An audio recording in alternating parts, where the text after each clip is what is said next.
আসসালামু আলাইকুম ভিউয়ার্স, নতুন আরেকটি রেসিপিতে সবাইকে স্বাগতম। আজকে নিয়ে এসেছি মুসুরির ডাল দিয়ে সাজনা দিয়ে রান্না।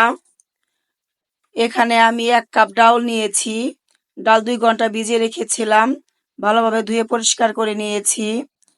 এরপর দিয়ে নিচ্ছি এখানে 6 কাপ পানি। 1 কাপ ডালে 6 কাপ পানি দিলেই হবে। দিয়ে নিচ্ছি একটা রসুন কুচি, 2টা পেঁয়াজ কুচি, 3টি কাঁচামরিচ ফালি, স্বাদ মতো লবণ। ঢাকনাটা ঢেকে দিব একটু মিক্স করে। আপনারা চাইলে এখানে হলুদ মরিচ ধনিয়ার গুঁড়া দিয়েও সেদ্ধ করে নিতে পারেন, কিন্তু আমি এইভাবে নিচ্ছি না, কারণ এইভাবে নিলে ডাল সহজে সেদ্ধ হতে চায় না। সেজন্য আমি হলুদের গুঁড়া, মরিচের গুঁড়া, ধনিয়ার গুঁড়া সবকিছু পরে দিব। ডাল সেদ্ধ হয়ে গিয়েছে, অনেক সুন্দর সেদ্ধ হয়ে গিয়েছে। এখন ডাল ঘুটনি দিয়ে নেড়ে চেড়ে নিচ্ছি, ভালোভাবে ঘোটা হয়ে গিয়েছে। দিয়ে নিচ্ছি 1/2 চামচ এরকম হলুদের গুঁড়া, মরিচের গুঁড়া, ধনিয়ার গুঁড়া, একটি টমেটো কুচি।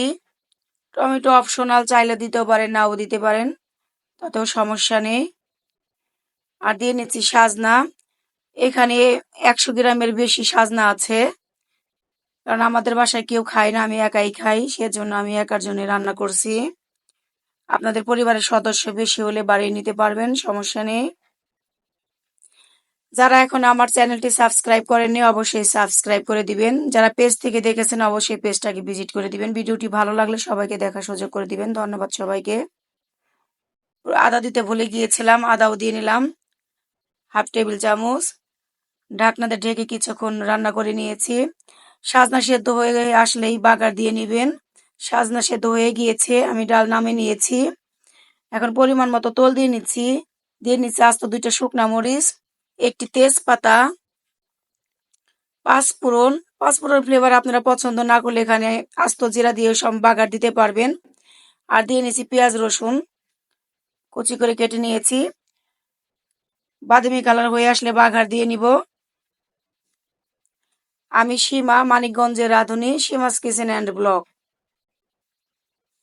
যারা এখন আমার চ্যানেলটি সাবস্ক্রাইব করেননি সবার কাছে একটি অনুরোধ, সাবস্ক্রাইব করে দিবেন ভিডিওটি ভালো লাগলে, আর সবাইকে দেখার সুযোগ করে দিবেন। আর আমার কথার মাঝে ভুল ভ্রান্তি হলে সুন্দর ক্ষমা দৃষ্টিতে দেখবেন। দেখেন কত সুন্দর ডাল রান্না হয়ে গেছে সাজনা দিয়ে। এভাবে রান্না করে খেয়ে দেখেন, খুবই মজাদার একটি রান্না। আমি প্রত্যেকটা রান্না খুবই সহজভাবে দেখিয়ে দিই নতুনদের জন্য। আমার রান্না দেখে নতুনরা একদম সহজভাবে রান্না শিখে নিতে পারবেন। যতটুকু প্রয়োজনীয় কথা ততটুকুই কথা বলি, এর বাইরে আমি কথা বলি না, কারণ ভিডিও বড় হয়ে গেলে কেউ দেখতে চায় না। ছোট ভিডিও করি তাই দেখতে চায় না, বড় ভিডিও করলে তো আরো দেখবেন না আপনারা, সেজন্য সবসময় ছোট করার চেষ্টা করি। দেখেন কত সুন্দর সাজনা ডাল